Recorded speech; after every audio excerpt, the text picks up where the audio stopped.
Welcome to the Sports Chat. I'm sports editor Drew Rubenstein. I'm with Ed Owens. We're here in Dallas where day one of the Big 12 Media Days just ended. And Ed, the big news out of today is obviously Commissioner Bob Bowlesby. He fired a warning shot at the NCAA, kind of left off where SEC Commissioner Mike Slive left off last week and saying, hey, shape up the NCAA. We're not messing around here. What did you take away from his comments? What was the most alarming thing, I guess, if you were the NCAA to come out of? I think he questioned the enforcement. He said that basically the NCAA is hamstrung by their own rules and said they lack subpoena power and they can't really bring anybody to trial for any of the violations, anything that's going on. That was his chief concern. That was the first thing he mentioned, was that he wanted to see more power in the NCAA's enforcement right now. And the thing that kind of stuck out from this year that's different than last year is, aside from that and the issues with the NCAA, it was really a media day that was all about football. It wasn't about realignment. It wasn't about what schools are coming and going. It was actually the teams themselves. So with that said, 5 teams were present today for today's version of Media Days. You had a chance to talk to players and coaches from 3 of them. I did 2 of them. Tomorrow, WVU is one of the 5 that'll be talking. But let's kind of go on a rundown of each of the teams that we spoke with. So let's first start off with you and Texas Tech. Yeah, Texas Tech was out in front, I think, because Cliff Kingsbury, front and center, brand new head coach for them, former player at Texas Tech. That was the big talk for the whole program. He brings an up-tempo style. He was the offensive coordinator at A&M last year, coached Heisman quarterback Johnny Manziel. A lot of people interested in that, and a lot of people wondering how that was going to translate for the Raiders this year. And the first team that I really spent a lot of time with was TCU. Gary Patterson and the Horned Frogs are in year 2 of the Big 12, and kind of the big thing for TCU was they managed to find a way to win 7 games last year with 20-some freshmen, which I think everybody just kind of assumes they're going to be better because of that experience. And they also bring back quarterback Casey Pahal, who was suspended for a large portion of last season. But the message from the Horned Frogs is they won 7 games last year, but does that mean that they're necessarily going to improve just because of that experience, or do they just have a 7-win quality type of a team? And so TCU's in a little bit different position than last year, where last year they weren't as expected to do quite as well. Now they're considered one of the favorites in the league.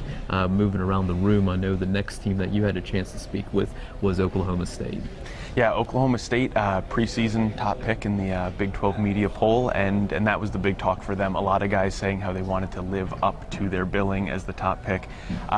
2 years ago, they were coming off conference championship. This year, they're looking to get back there. So I think what they want to do is make sure that they don't kind of let the hype get to them. And it's a lot of the same stuff WVU was saying around this time last year when they were picked second.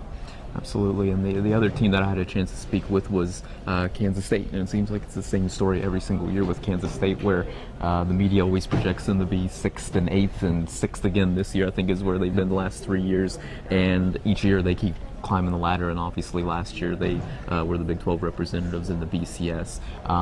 You get the sense from the players and Coach Schneider that they really don't care where they're pegged, and Coach Schneider has said, last year if he had a vote, he would have put them at 99th, and he guesses that's where he would have put them again this year. Obviously, they moved without Colin Klein. They lost quite a few veteran players offensively and defensively, but that said, it seems like this is a program that has kind of thrived in that underdog role historically, and they once again have bought into that, and kind of going from top to bottom, even within the state of Kansas. The last team that you had a chance to speak with was Kansas. Kansas, yeah, and talk about same story, different year for the Jayhawks. Picked to finish last, and basically to a man, they said they expected to be picked to finish last. They were 1-11 last year, and They said they'd given no reason for anybody to have any more faith in them than that, but they're determined to go out and prove people wrong. A lot of guys said that they were the most underrated team in this conference, that they did learn a lot from last year and from the mistakes they made, having Charlie Weiss in there, and they're looking to get going and get moving this year. They have a lot of things to prove. And we'll wrap up here quickly. Tomorrow we'll be back bright and early. There's Oklahoma, Baylor, West Virginia, Texas, and Iowa State is the last one that'll be here tomorrow. That said, it's a 2-day festivity. It's much more of an event. put it in a little bit of perspective, what this is like, this event, compared to what existed in the Big East.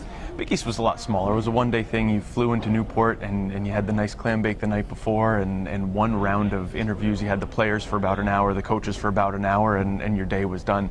We had 2 hours alone today with the different representatives from those 5 teams, not counting the press conferences. So, I mean, we'll expect the same access tomorrow. We'll get the same access tomorrow, and a lot of time to catch up on everything going around the Big 12. All right, thanks a lot, Ed, for joining us. We'll be backing with Big 12 coordinator of officials, Walt Anderson, and then we'll jump right into all of the press conferences. We'll bring you Dana Holgerson's press conference and some videos from WVU's players as well.